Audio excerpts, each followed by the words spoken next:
Chapter 2. No word from the mainland.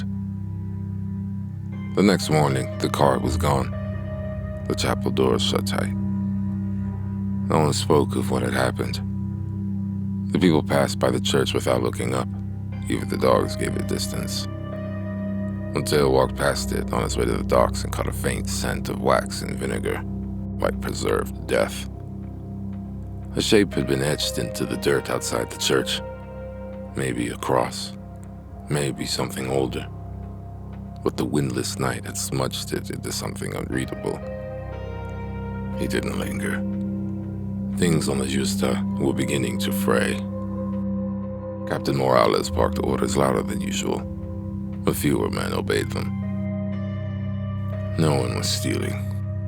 No one was openly deserting. But there was a heaviness now, a kind of watchful quiet.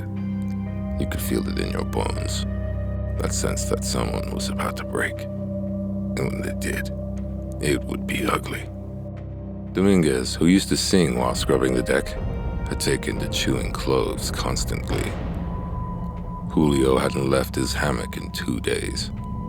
Someone had carved the word "burned" into the gunwale. Just that. No name, no initials. Mateo ran his fingers over it once and didn't touch it again. Each morning, Mateo took a few steps further from the ship than the day before. On the third morning, he filled his flask from a stone basin behind the shuttered bakery. It looked clean, cold. He drank.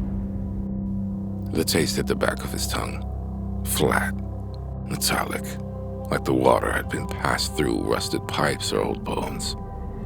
He poured the rest out behind the wall and rinsed the water from the ship's barrel when he returned. That water, the ship's, still tasted like it always had, but there was less of it every day. On the fourth morning after the chapel, Morales gave Mateo a sealed note. Take it to the port authority. Ask if there is word from Cadiz. Mateo nodded and set off. It was a long walk through the streets that used to be lively, now stripped of music and color. Market stalls stood, but only barely. A few were draped in sun-bleached cloth, half collapsed. Crates sat overturned. But there was nothing inside. No sacks, no fruit, no tools. A row of iron hooks hung empty on a shuttered butcher's frame. The dust beneath them was undisturbed. He passed a tavern where a door was open, but no one sat inside. A broom leaned against the threshold unused. Somewhere in the distance, the church bell rang. Just once. The tone was off. It sounded strained, like something inside the bell had cracked. The port authority was closed. Its outer gate was chained, and a single sheet of parchment was nailed to the post. Water warped, ink smudged. Office closed until further notice. Any arriving vessels are to remain anchored. Do not approach the harbor. Do not enter the city. Mateo stared at it for a long time. He made the long walk back alone. Near a narrow crossroads, he passed a horse tied to a trough outside a stable. A man stood beside it, pulling gently on the reins, trying to coax it forward. The horse stood rigid. It lowered its head toward the water, nostrils flaring. Then it turned away. The man swore under his breath and tossed the reins over the post. The horse just stood there, still breathing hard. Mateo didn't stop, but he looked back twice before the stable was out of sight. That evening, he shared the news with the crew. No ships, no word. The port was sealed. The mainland was silent. No one shouted. No one argued. It was as if they'd already known, and had simply been waiting for someone to say it aloud. That night, 3 men were gone. They took a skiff and rowed east under the cover of dark.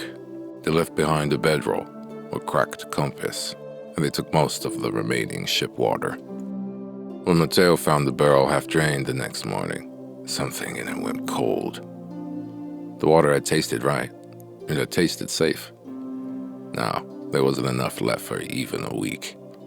2 nights later, the wind returned. For an hour, Mateo was on deck when it came. The ropes groaned and the sails lifted just enough to remember their shape. For a moment, the air felt clean. Then, it shifted. The wind brought something else with it. Burned leather, maybe, or vinegar, or the inside of a barrel that once held wine and now held only ghosts. Far off to the west, a glow appeared. He walked. Mateo followed the smell through the narrowing streets as people began to emerge from doorways, not running, not calling out, just walking together in the same direction. It felt like a procession with no music, no banners, no end. The fire was at the tanner's yard. The building hadn't collapsed. It had come apart. The roof had ballooned upward like a boil. Smoke spilled from every seam. Not black smoke, yellow, wet, clinging to the street like syrup. A goat was tied nearby. It made no sound, just trembled. Mateo pushed forward with the crowd. He heard someone trying to pray, but the words kept breaking. Wrong syllables, choked breaths. A few men tried to run inside. Others held them back. In the rising haze, Mateo saw something move. Just a shape, shirtless, skin pale in the light. Walking, slow and steady toward nothing. Then the roof caved in. A woman screamed. The walls folded inward and the fire collapsed in on itself like a body sinking under its own weight. The smoke kept pouring out, but the fire made no more noise. Mateo turned and left before the others did. Later that night, the sailors said nothing. They lit no lamps. No one brought up the fire. Julio sat on his bunk and traced spirals into the wood with a broken nail. Morales stood by the window watching the port, his knife tapped against his leg. After a restless night just before dawn, Mateo pulled on his boots and stepped into the street. The air was cooler than the day before, but heavier, as though the island was holding its breath. The chapel loomed silent behind him. The doors were still open. Candles had burned down to stubs. Something had been laid across the threshold, a cloth, or a robe, or maybe just another thing left behind. Mateo walked. The streets were emptier now. A window shutter tapped against a wall. A basket sat overturned in the middle of a lane.